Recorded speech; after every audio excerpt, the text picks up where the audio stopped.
आपल्या समेत अखिल भारतीय बैलगाडी संघटना मान तालुक्याचे तालुका अध्यक्ष अनिकेत भाऊ फरतडे. दादा नमस्ते. काय सांगाल, आज बाईट देत आहे, बाईट देण्यामागचं कारण काय? 9 तारखेला आपण आयोजित केलेल्या 50 केसरी मैदानासंदर्भात आपण बाईट देतो. काय सांगाल त्या मैदानाच्या संदर्भामध्ये? आपण 9 तारखेचं जे मैदान घेतलेलं आहे हे एक महाराष्ट्रात म्हणजे प्रथम सर्वात कमी प्रवेशीचं मैदान जास्त असणारं घेतलेलं आहे. आणि हे सर्वात महत्त्वाचं असं आहे की पश्चिम महाराष्ट्र मर्यादित हे मैदान राहणार आहे. दादा, पहिलं बक्षीस किती आहे? आपलं पहिलं बक्षीस 1 लाख रुपये आणि प्रवेश फी किती ठेवण्यात आली? 800 रुपये. फक्त 800 रुपये ठेवण्यात आले. आणि दुसरं काय वैशिष्ट्य असणार अजून? आणि ह्यामुळे प्रथम 10 बक्षीस जे आहे त्यातील प्रत्येक ड्रायव्हरांना 32 इंची आपण LED ठेवलेली आहे. म्हणजे जे फायनलला राहणार तर फायनल आणि क्वार्टर फायनल मेगा फायनल आहे. किती? 10 बैल आहेत. 59 बैल आपले गुरुदास पात्र राहणार आहे. त्याचबरोबर मैदान कुठं संपन्न होत आहे? गेल्या वर्षी जे झालेले आहे मुळे वस्तीच्या फाटीवर तिथे मैदान संपन्न होणार आहे. तिथं मागच्या 2 वर्षाचा अनुभव काय सांगाल? दोन्ही पर्व कशा पद्धतीने पार पडले? मागचे दोन्ही पर्व आपले उत्तम झालेले आहेत. आता दुसरे पर्वाचं उत्तम चुकवणार आहे. नियोजन आपलं व्यवस्थित आहे. आणि सर्वात महत्त्वाचं आहे की नोंदीला वेळेत सहकार्य करा. नोंद पूर्ण झाल्यानंतर कोणी त्रास देऊ नये. काय वाटतं ह्यावेळेस 1000 प्लस गाड्या होतील का त्यापेक्षा जास्त होतील? तर 1000 प्लस गाड्या दरवर्षीच आपल्याला लिमिटेशन आहे. आपण 1000च गाड्या घेणार आहे, याच्यावरती गाड्या घेणारच नाही. बरं. आणि जरी तसं काय वाटलं तर बक्षिसामध्ये वाढ केली जाईल का? 100%.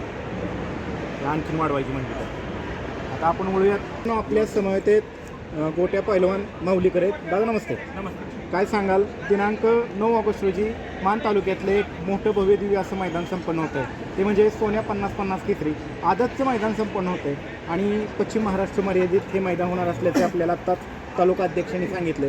तर एक युवा संघटक म्हणून तुम्ही पश्चिम महाराष्ट्रातील बैलगाडी मालकांना काय आव्हान कराल? हे मैदान अखिल भारतीय युवा संघटनेतर्फे मैदान होणार आहे. बरं. या मैदानात सर्वांनी लवकरात लवकर नोंद करून आपली उपस्थिती दाखवावी.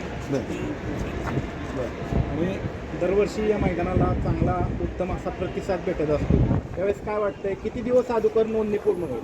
दरवर्षी प्रतिसाद भेटतो, त्याच्यापेक्षा ह्या वर्षी लवकर 1-2 दिवस आधीच नोंद पूर्ण होणार आहे. ही 100% निश्चित आहे. कारण की आपण पेडगावला बघितलेलं आहे, तिथं बी नोंदणी लवकर पूर्ण झाली. आणि ह्याच्यापेक्षा जास्त नोंदणी आत्ताच नोंदणीसाठी फोन येऊन 100-200-300 गाडी नोंद झाली.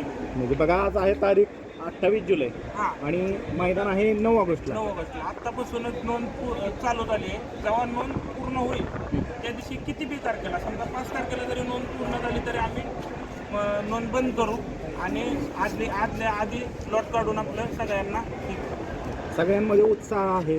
कारण की सोन्या 50-50 केसरी मैदान म्हटलं की बैलगाडी शर्यत क्षेत्रातला एक नामांकित नंदी, तो म्हणजे मोठा सोन्या 50-50 बिंदोड. आणि 3 फेऱ्यामध्ये तो बादशाह राहिलेला आहे. आता त्याचं उतरतं वय झालं आहे आणि त्याला पाहण्यासाठी सुद्धा खूप मोठ्या प्रमाणावरती तिथं प्रेक्षक येत असतात. मागच्या वर्षी आपण सुलतान आणि सोन्याचा एक ऐतिहासिक फेरा पाहिला होता. त्यावेळेस मात्र काय नवीन पाहायला भेटेल? हरण्याचा आणि त्याचा फेरा यावर्षी त्यामध्ये उतरतं आरत परत हरण्या जाण्याचा फेरा आहे. उतरतं वय आहे तरी शेत आपल्या शब्दाला मान देऊन तिथं बैल फुटणार आहे. मित्रांनो, हरण्यामध्ये बैलगाडी शर्यत क्षेत्रातला तो पण नामांकित नंदी आहे. आणि तो आणि हे दोन्ही किंग एकत्र आपल्याला दिसणार आहेत दिनांक 9 ऑगस्ट रोजी. धन्यवाद गोटे भाऊ. सर्वांनी लवकरात लवकर नोंद करून या संघटनेला किंवा या मैदानाला लवकरात लवकर प्रतिसाद द्यावा ही युवा संघटनेतर्फे, अखिल भारतीय बैलगाडी संघटनेतर्फे माझी विनंती.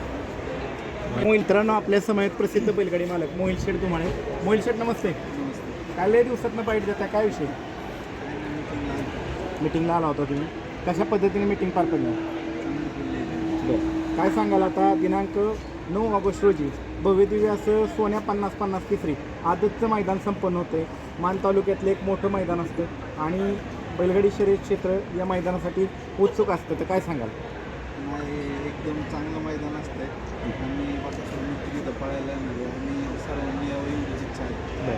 त्याचबरोबर ती हरणे आणि मोठा सोन्या एकत्र एका जोट्यामध्ये आपल्याला दिसणार आहेत त्या ठिकाणी. तर काय सांगाल? म्हणजे वाटत होतं कुणाला की बाबा ही जोडी एका जोट्यात येऊ शकते म्हणून? नाही कुणाला वाटत होतं, पण आता सगळं जुळून आलं आणि उपयोग आला आणि चांगला फेरा पडेल. मागच्या वर्षीचा अनुभव काय मैदानाचा, तुम्ही तिथे एक नंबर केला होता, त्यावेळेस काय अपेक्षा बाळगून जाणार आहे? नाही चांगलंच नियोजन असेल आणि पाळायला असणार 100% असणार. आव्हान काय करताल नोंदीच्या संदर्भामध्ये? माझंच पाळायला येणारे सगळ्यांनी नोंद पूर्ण करून लवकरात लवकर जेवढी होईल तेवढी सर्वांनी प्रतिसाद द्यावा. धन्यवाद मोहिल शेठ.